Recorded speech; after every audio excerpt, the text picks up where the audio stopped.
Muito bem. O próximo. Suponha que uma célula combustível de hidrogênio, como é discutido em classe, seja operada a 75 graus Celsius é a pressão atmosférica. Então, eu tenho aqui uma célula de hidrogênio operando a essa temperatura.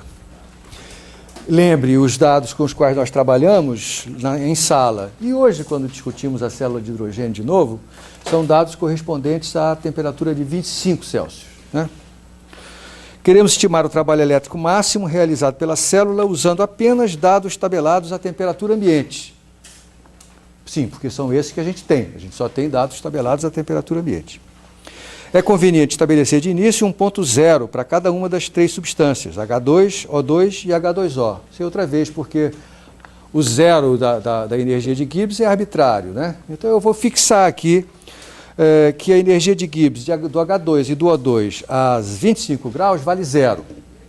Eu não posso fixar do H2O, porque tem um ΔG associado à formação da água, né? Isso eu não posso jogar fora. Então, G para H2O, água, a 25 Celsius, vale menos 237 kJ. É exatamente o valor que a gente está aqui, né?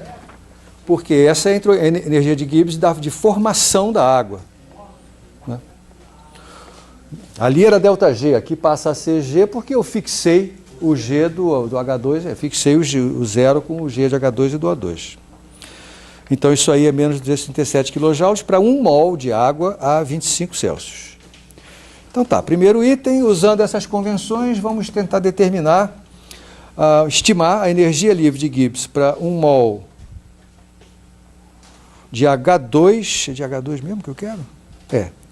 De H2 a 75 Celsius. E faço o mesmo para o O2 e para o H2O. Muito bem. Sugestões? Você tem aqui a taxa de variação de G com T, a pressão fixa, que é a entropia. Você sabe que a entropia não é fixa, ela depende da temperatura. Mas nós temos uma faixa de temperatura relativamente curta e eu posso, como primeira estimativa, ignorar a variação de entropia. Aqui é o seguinte, o físico, a primeira coisa que ele faz é a mais simples possível, não é verdade? É a mais simples possível, qual é?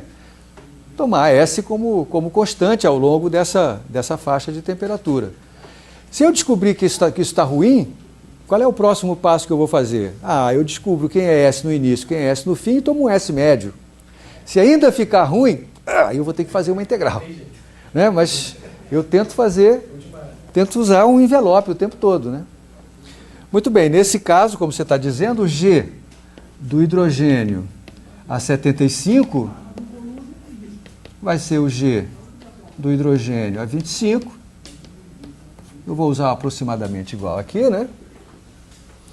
Menos S ΔT, simplesmente. E aí você vê na tabela qual é a entropia de 1 mol de hidrogênio a 25 graus, e isso dá 131 joules por Kelvin. Você multiplica isso por 50, isso aqui dá menos 6.550 joules. Esse é o resultado que eu obtive. Aí, Marcelo, é a mesma coisa para os outros, né? Então, para o oxigênio, a mesma brincadeira, só que a entropia do oxigênio é 205 joules por Kelvin. Então, o resultado é um pouco maior do que esse. E a mesma coisa para a água, cuja entropia molar, aí já é bem maior, é 237.000 joules por Kelvin, 237 quilojoules por Kelvin. Certo? Então você tem lá o que, eu não vou escrever o resto, né? Você tem o G do O2, o G do H2O, você calcula de formas semelhantes, 3 pontinhos aqui e aqui, vai ter lá um resultado, né? Aí no item B eu peço para você determinar o trabalho elétrico máximo realizável pela célula operando a 75 graus para 1 mol do combustível hidrogênio. Muito bem.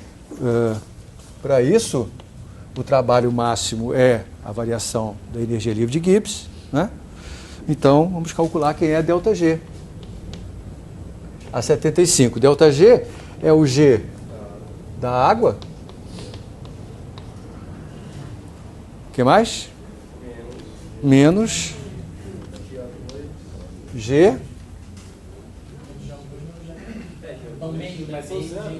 menos, não, é 0 a 25. A 75 eu já calculei aqui, né? Menos G do H2, menos meio de G de O2, porque meia molécula de oxigênio que está envolvida. E esse resultado dá menos 229 quilojoules. Tá certo? A gente tinha obtido que isso aí a 25 graus dava menos 237. Portanto, o trabalho máximo que eu consigo extrair da célula de hidrogênio operando a 75 vai ser 229 quilojoules. Eu peço para você comparar com o desempenho ideal da célula a 25 graus, você vê que a gente perde 8 quilojoules por mol, né? Se você fizer uma temperatura menor, isso aqui se inverte, o ΔT é negativo, né? Então você vai somar quantidades aos Gs de 20 a 25. Veja que as quantidades que você soma aos reagentes é menor do que a quantidade que você soma ao produto. Portanto, a diferença vai aumentar, né? Então você vai ter uma performance maior dessa célula a temperatura mais baixa. Isso espanta alguém?